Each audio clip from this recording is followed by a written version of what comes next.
Abra sua Bíblia.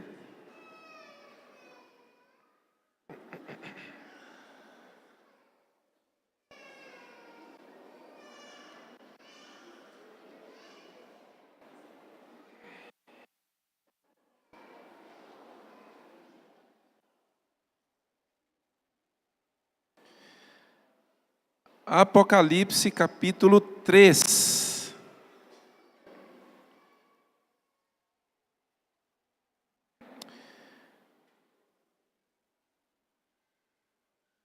Abrindo um parêntese aqui, falando sobre o curso de finanças, eu já ouvi uma expressão assim, eu fui muito abençoado por Deus porque o banco me liberou um limite de R$3.000 na minha conta.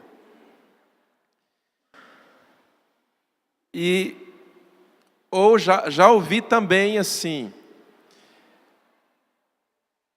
eu estava todo enrolado com o cartão de crédito, mas Deus foi tão bom que eu consegui parcelar o cartão de crédito em 24 vezes. Eu já ouvi essas expressões. Alguém aqui já ouviu essas expressões assim? Muita gente já ouviu. Eu vou mostrar para você que isso não é bênção de Deus, né? A Bíblia diz que a bênção de Deus enriquece e com ela não vem o desgosto. Quinta-feira você vai descobrir o que é cheque especial, né? E por que que o banco fala assim para você, você é um cliente especial. Está entendendo? De fato, você é muito especial para o banco. Tá? Então venha quinta-feira, nós vamos mostrar, eu fiz uma tabela comparativa de juros, nós vamos orientar, né? Como usar o cartão de crédito com sabedoria, e o que jamais fazer com cartão de crédito. Nós vamos orientar, irmão, sobre limite, cheque especial, enfim. Vai ser muito bom para a sua vida. Apocalipse capítulo 3, versículo 1.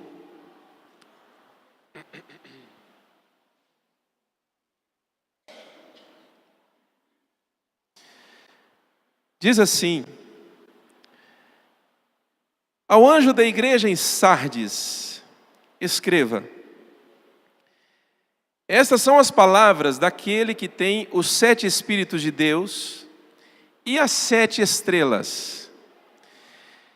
Irmãos, quem está falando aqui é Jesus. Se você ler o capítulo 1 de Apocalipse, você vai entender por que essa expressão é usada. Eu sou aquele que tem os 7 Espíritos de Deus e tem as 7 estrelas. Jesus explica isso ali no capítulo 1, finalzinho do capítulo 1 de Apocalipse, ele explica.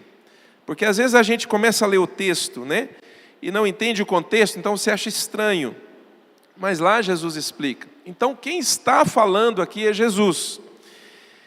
E aí ele continua dizendo o seguinte: conheço as suas obras. Você tem fama de estar vivo, mas está morto. Esteja atento, fortaleça o que resta e o que estava para morrer, pois não achei as suas obras perfeitas aos olhos do meu Deus. Lembre-se, portanto, do que você recebeu e ouviu, obedeça e arrependa-se. Mas, se você não estiver atento, virei como um ladrão e você não saberá a que hora virei contra você. Fecha seus olhos.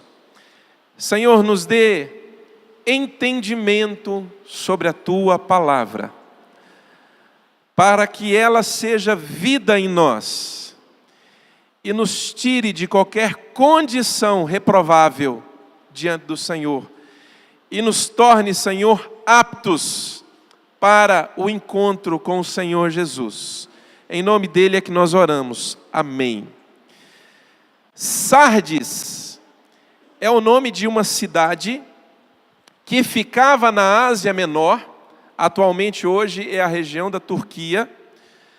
É uma das 7 igrejas que são mencionadas nos nos três primeiros capítulos do livro de Apocalipse, especificamente capítulos 2 e 3. E era uma igreja real, ao contrário do que muitos pensam. A igreja de Sardes existiu, né? Aqui era como se Jesus dissesse assim para João, o apóstolo: a igreja que está em Mineiros, escreva, né? É por isso que ele diz, a igreja que está em Sardes, escreva. E Jesus começa falando, irmãos, algo que assusta a gente.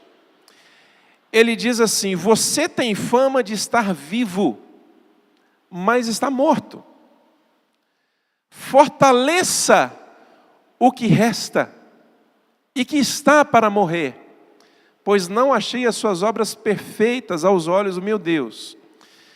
Irmãos, Jesus não fala detalhadamente qual era o problema que aquela igreja estava vivendo. Ele não fala qual era o problema que estava assolando aquela igreja, mas ele resume esse problema numa situação extremamente grave. Ele diz assim: você tem fama de estar vivo, mas está morto. Ou seja, era uma igreja com uma situação exatamente assim. Todos que olhavam para ela, talvez percebiam que ela estava viva. E ela tinha fama de ser uma igreja viva. Mas na verdade, a opinião que o Senhor Jesus tinha a respeito dela era outra. Era uma igreja que estava morta. Ou seja, irmãos, nós podemos passar uma aparência de que a nossa vida está só numa alegria transbordante. Mas, irmãos, Deus conhece o nosso coração. Veja aqui, por exemplo, no capítulo 2 de Apocalipse, veja aqui no versículo 23, Jesus está falando a outra igreja, uma igreja que estava na cidade de Tiatira, tratando ali uma situação com uma mulher chamada Jezabel, e ele diz assim no versículo 23 de Apocalipse 2: matarei os filhos dessa mulher, então todas as igrejas saberão que eu sou aquele que sonda mentes e corações. Eu sou aquele que sonda mentes e corações. Irmãos, nós estamos completamente expostos diante de Deus, ainda que nós ainda não recebemos Jesus como nosso Senhor e Salvador, ainda que nós assim estamos numa fase da vida em que a gente não dá moral para a igreja, não dá moral para nada do que se refere ao ensino da palavra de Deus. A nossa vida ela está exposta diante de Deus, porque Deus conhece o nosso coração. Amém, irmãos? Deus conhece o nosso coração. Ele diz ali para a igreja de Tiatira: e todas as igrejas saberão que eu sou aquele que sonda mentes e corações. Irmãos, nada em nós está oculto aos olhos do Senhor. O Senhor, irmãos, Ele nos ama independente de qualquer coisa na nossa vida, mas existe um caminho estabelecido por Ele para que nós tenhamos vida nele. E qual é o caminho? Nos arrependermos e recebermos a Cristo como Senhor e Salvador da nossa vida. Você pode até passar uma aparência de vida. Você pode até passar uma aparência de bem. Você pode até passar uma aparência de que tudo está muito bem na sua vida. Talvez as outras pessoas, querido, elas vão se convencer a olhar para você, a julgar pela sua aparência. Parece que está tudo bem, mas o Senhor sabe, muitas vezes, que há morte operando em nós. Que há desvios operando em nós. Que há pecados aos quais nós ainda estamos presos.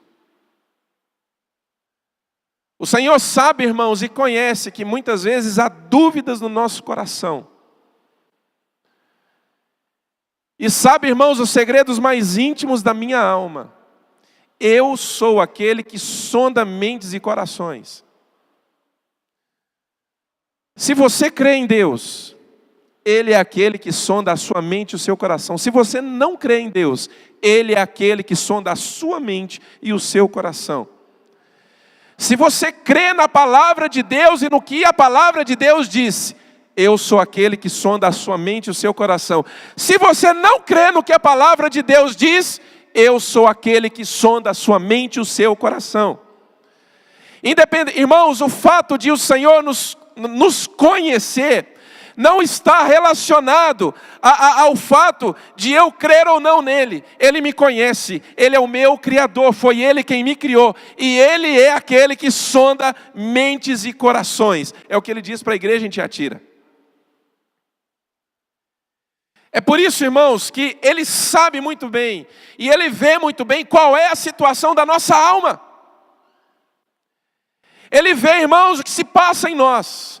Ele vê, irmãos, os nossos anseios. O Senhor vê as nossas dores, o Senhor vê as nossas lágrimas, o Senhor vê as nossas frustrações, Ele vê as nossas decepções, Ele vê as nossas alegrias, e Ele sabe qual é a tendência do nosso coração. Ele sabe. Nós não podemos enganar o Senhor. Agora, a palavra que Ele diz, olha aí na sua Bíblia, em Apocalipse capítulo 3, fala exatamente sobre isso a essa igreja em Sardes. Ele diz assim: conheço as suas obras. Você tem fama de estar vivo, mas está morto. Esteja atento, fortaleça o que resta e que estava para morrer, pois não achei as suas obras perfeitas aos olhos do meu Deus. Irmãos, se nós temos vivido uma realidade de morte em alguma área da nossa vida, há um caminho que pode reverter essa situação. E o Senhor Jesus, Ele começa a mostrar, Ele começa a ensinar, Ele começa a dizer o seguinte: fortaleça o que resta e que estava para morrer. É o que Ele diz para aquela igreja. Fortaleça o que resta e o que estava para morrer. Porque o Senhor, irmãos, Ele quer nos colocar numa situação onde as nossas obras se tornem perfeitas aos olhos do nosso Deus. Ele diz assim: pois eu não achei as suas obras perfeitas aos olhos do nosso Deus. Agora, veja bem, qual é o caminho para essa igreja, a igreja que estava em Sardes? O que é que traria cura a essa igreja? Esse é o foco da ministração, irmãos. Veja bem, está aqui no capítulo 3, no versículo 3. Olha aí o que diz o texto. O texto diz assim: lembre-se, portanto, do que você recebeu e ouviu. Arrependa-se e obedeça. Irmãos, olha para mim. Sabe o que é que vai trazer cura à sua vida? Sabe o que é que vai trazer cura à igreja de hoje? Sabe o que é que traria cura para a igreja de Sardes? Não é um novo ensino, não é uma nova doutrina, não é, irmãos, muitas vezes um texto e um ensino que é distorcido para se adaptar à realidade dos tempos modernos. Não, irmãos, abrindo parêntese, a palavra de Deus não muda, ela é eterna. Entra século e passa século, irmãos, a palavra do Senhor Deus, ela é eterna, ela jamais vai mudar. Nós não precisamos, irmãos, adaptar a palavra de Deus para que ela seja apresentada de uma forma melhor à geração moderna que nós temos hoje. Não, o que vai curar essa geração, o que vai trazer cura sobre a sua vida, o que vai trazer cura sobre a sua casa, o que vai trazer cura sobre a sua alma, é a palavra de Deus genuína, em toda a sua extensão. O que a igreja de Sardes, irmãos, precisava, não era de um novo ensino, não era de uma nova doutrina, mas era se lembrar daquilo que ela já tinha ouvido e recebido. Olha que coisa interessante. Diante de algo tão grave, que o Senhor Jesus olha para ela e fala assim: você tem fama de estar vivo, mas está morto. Aí ele diz assim: esteja atento e fortaleça o que resta e que está para morrer. Pois eu não achei as suas obras perfeitas aos olhos do meu Deus. Então ele mostra o caminho. Ele fala para ela, sabe, irmãos, querido, presta atenção, você e eu, nós não precisamos de um novo ensino. Nós não precisamos de uma nova doutrina.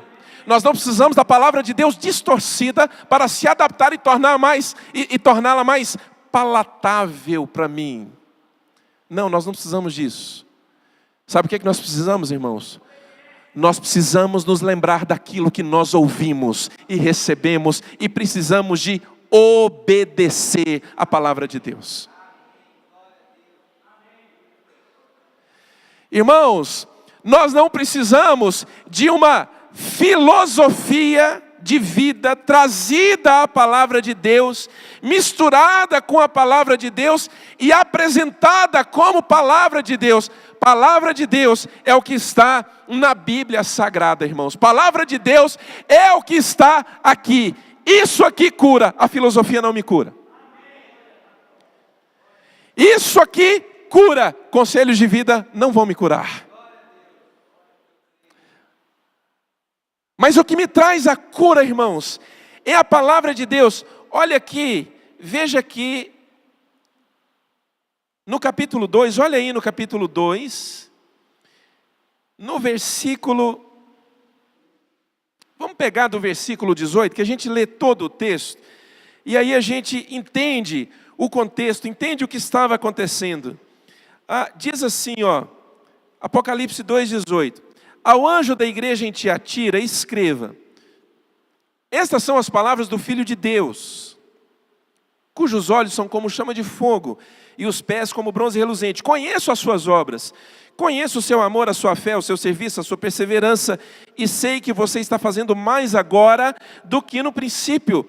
No entanto, contra você tenho isso: você tolera Jezabel, aquela mulher que se diz profetiza. Com os seus ensinos, ela induz os meus servos à imoralidade sexual e a comerem alimentos sacrificados aos ídolos. Irmãos, olha o versículo 21. Olha a atitude de Jesus. Ele diz assim: dei-lhe tempo para que se arrependesse da sua imoralidade sexual, mas ela não quer se arrepender. Olha para mim, irmãos. O Senhor espera uma reação da nossa parte diante daquilo que nós temos ouvido e diante daquilo que nós sabemos. Irmãos, às vezes nós somos muito bons em colecionar palavras. E, às vezes, em alguns momentos da nossa vida, nós começamos a caçar pregadores. E aí, irmãos, nós começamos a fazer para nós mesmos uma lista dos nossos pregadores e das nossas pregações favoritas. Nós às vezes preferimos um pregador do que outro pregador, nós preferimos uma palavra do que outra palavra. Irmãos, olha para mim, a questão não é você colecionar pregadores e colecionar palavras, a questão é você dar uma resposta e ter uma reação diante de Deus, diante daquilo que você tem ouvido nessas pregações. Eu gosto da palavra, mas ela não tem efeito nenhum sobre a minha vida. Eu prefiro tal pregador, mas na verdade o que é ensinado, quando não é heresia,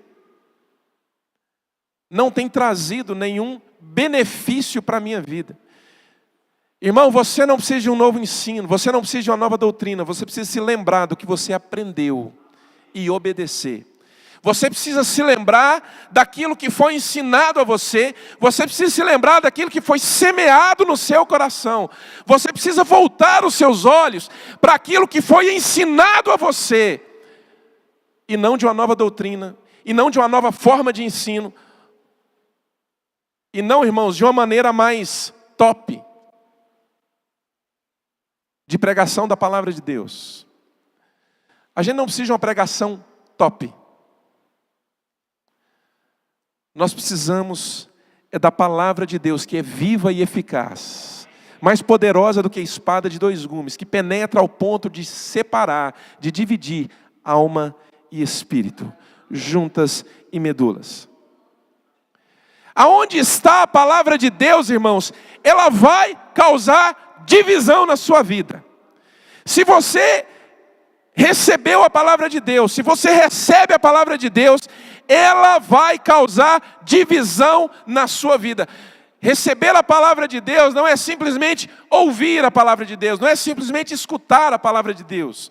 Muitos aqui estão escutando a palavra de Deus agora, que está sendo pregada, mas talvez nem todos estão recebendo a palavra de Deus. Porque quando você recebe a palavra de Deus, ela vai causar uma divisão dentro de você. Ela vai causar uma separação dentro de você. Vai ficar muito claro para você o que é alma, o que é espírito, o que é carne e o que não é carne. A palavra que não separa, a palavra que não causa uma divisão dentro de você. A palavra, querido, eu não estou falando de um impacto. Como talvez grandes pregadores que nós ouvimos, irmãos, às vezes tem uma palavra que causa um impacto, mas é um impacto, irmãos, naquele momento, é um impacto naquela ocasião. Irmãos, a palavra de Deus, quando ela é recebida, ela vai gerar frutos eternos em nós. Frutos eternos fala de transformação de vida, mudança de atitude, mudança de conduta, mudança de comportamento. Quando eu recebo a palavra de Deus, quando eu aceitei a palavra de Deus dentro de mim, vai haver uma mudança de comportamento na minha vida. Vai haver. Porque se não houver, eu só escutei a palavra, mas eu não a recebi dentro de mim. E quando você escuta a palavra, quando você tem contato com a palavra, sabe, irmãos, o Senhor espera uma reação da sua parte. Olha só, olha de novo aí no versículo 20 de Apocalipse, capítulo 2.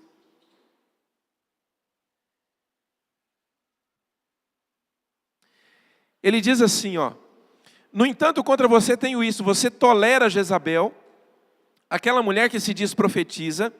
Com os seus ensinos, ela induz os meus servos à imoralidade sexual e a comerem alimentos sacrificados aos ídolos. Olha aí o versículo 21, presta atenção. Dei-lhe tempo para que se arrependesse da sua imoralidade sexual, mas ela não quer se arrepender. Com certeza, irmãos, essa mulher ela foi confrontada pela palavra de Deus. E o Senhor espera e aguarda a reação. Irmãos, presta atenção no que eu vou dizer. A cada domingo que você ouve a palavra de Deus, ou a cada quarta-feira que você ouve a palavra de Deus, Deus espera uma reação da sua parte. Deus espera. E sabe, irmãos, o que acontece? Muitas vezes nós somos confrontados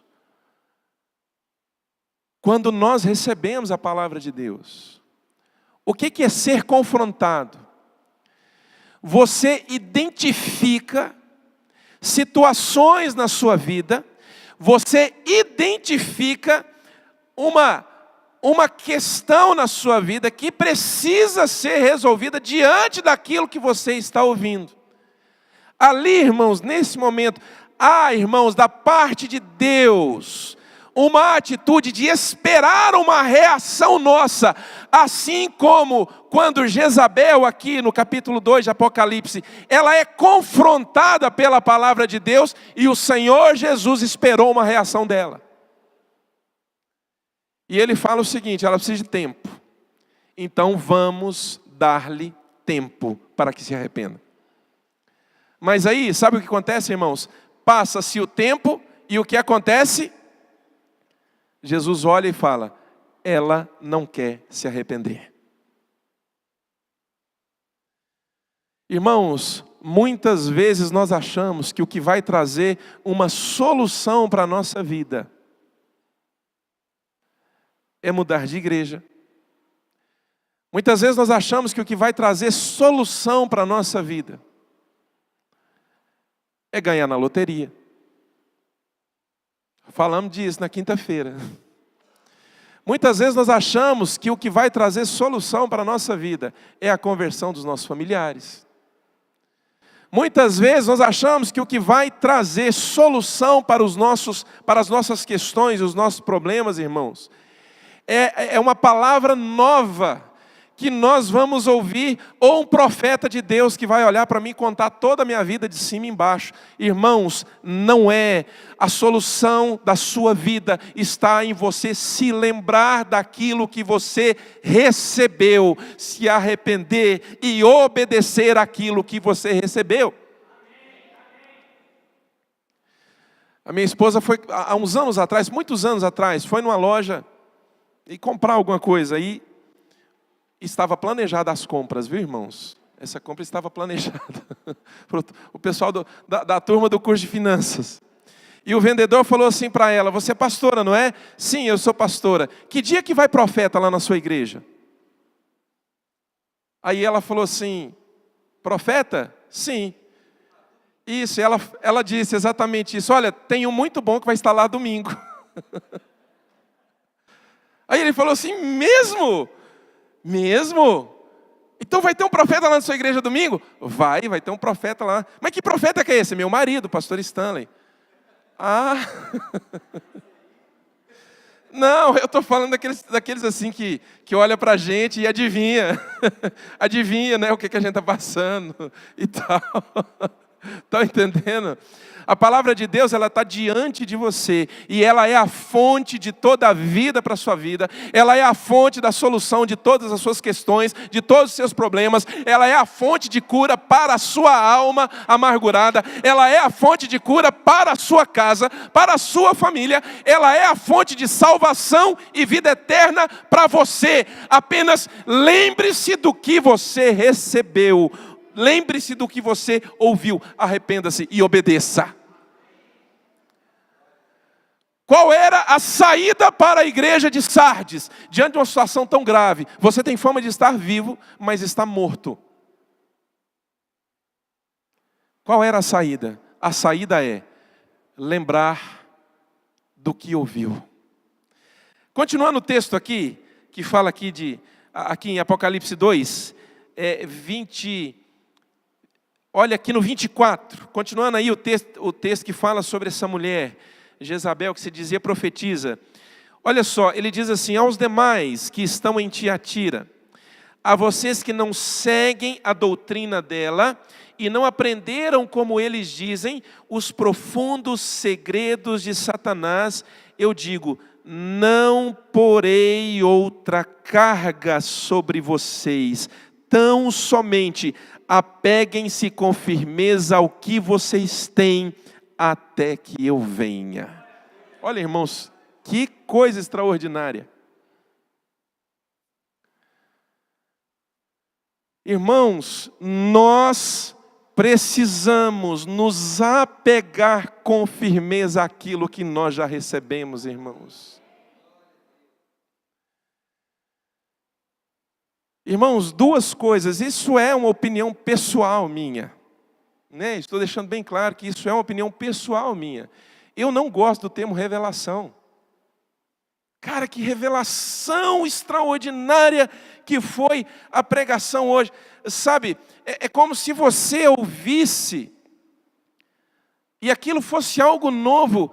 Irmãos, toda a palavra de Deus, ela já foi revelada aqui, irmãos, está aqui, está escrito, tudo que se pode conhecer do Senhor está aqui, na Bíblia Sagrada.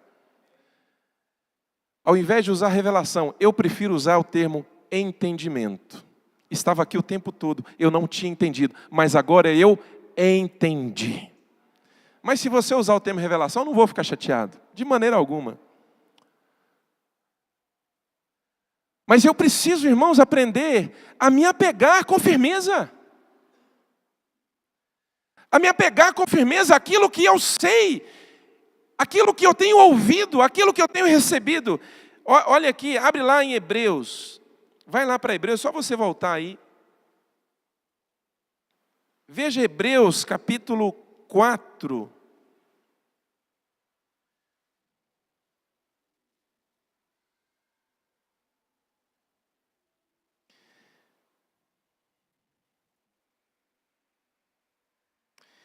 Aqui em Hebreus capítulo 4, ele diz assim, olha, versículo 12, é aquele texto que eu citei, pois a palavra de Deus é viva e eficaz e mais afiada que qualquer espada de dois gumes.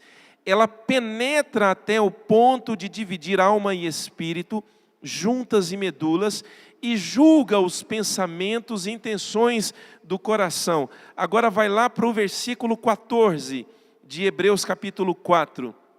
Ele diz assim, ó, portanto, Hebreus 4:14, portanto, visto que temos um grande sumo sacerdote que adentrou aos céus, Jesus, o Filho de Deus, apeguemo-nos com toda firmeza à fé que professamos. Apeguemo-nos com toda firmeza à fé que professamos. Quer ver um outro texto que a gente pode juntar aqui? Vai lá para Judas. Judas é antes de Apocalipse. Vai aqui para Judas. Olha o que Judas fala aqui, olha. Judas é o penúltimo livro da Bíblia.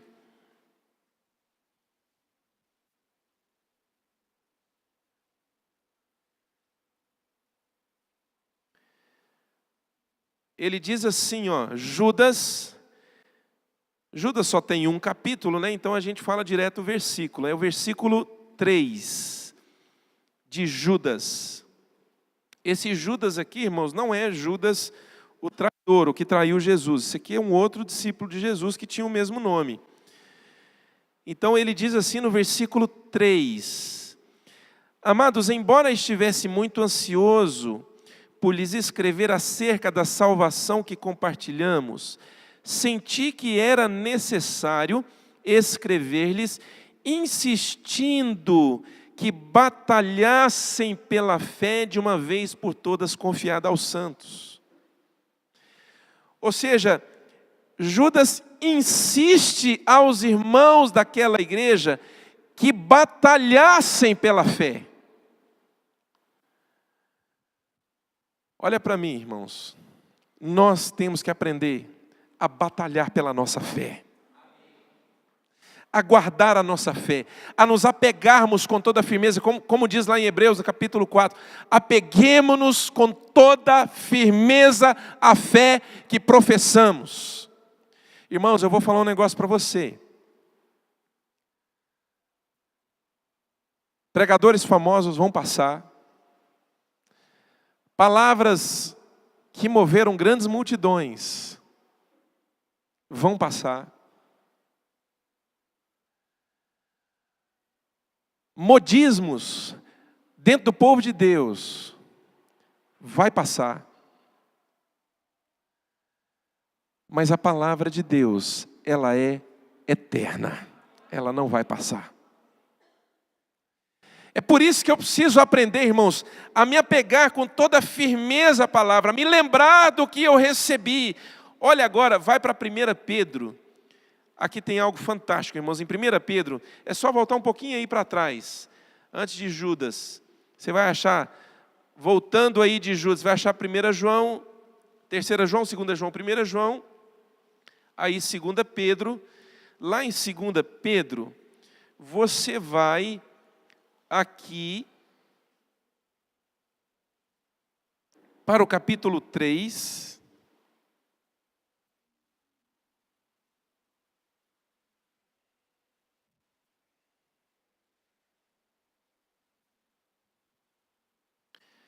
No versículo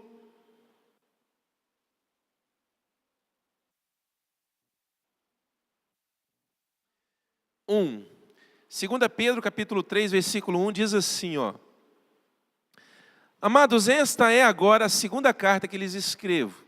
Em ambas quero despertar com essas lembranças a sua mente sincera, para que vocês se recordem das palavras proferidas no passado pelos santos profetas e do mandamento do nosso Senhor e Salvador que os apóstolos de vocês lhes ensinaram. Irmãos, presta atenção.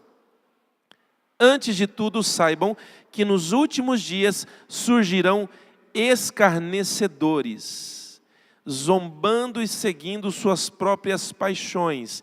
Eles dirão: o que ouvem com a promessa da sua vinda. Desde que os antepassados morreram, tudo continua como desde o princípio está, como desde o princípio da criação. Irmãos, uma das características marcantes nos tempos atuais, sabe o que é, irmãos? É a zombaria contra a palavra de Deus, é a zombaria contra as promessas do Senhor. Paulo fala isso aqui em 2 Timóteo, não precisa você abrir, pode deixar aí em 1 João, aqui em 2 Timóteo, aqui no capítulo 4, ele fala assim, ó, no versículo 2, 2 Timóteo 4:2, pregue a palavra, Timóteo, esteja preparado a tempo e fora de tempo, repreenda, corrija, exorte com toda a paciência e doutrina, pois virá o tempo em que não suportarão a sã doutrina. Por que eles não suportarão a sã doutrina? A doutrina aqui fala do ensino da palavra de Deus. Isso é que é doutrina, é o ensino da palavra de Deus. E por que chama ela de sã? Sã doutrina. Sã vem de são, curado, sarado.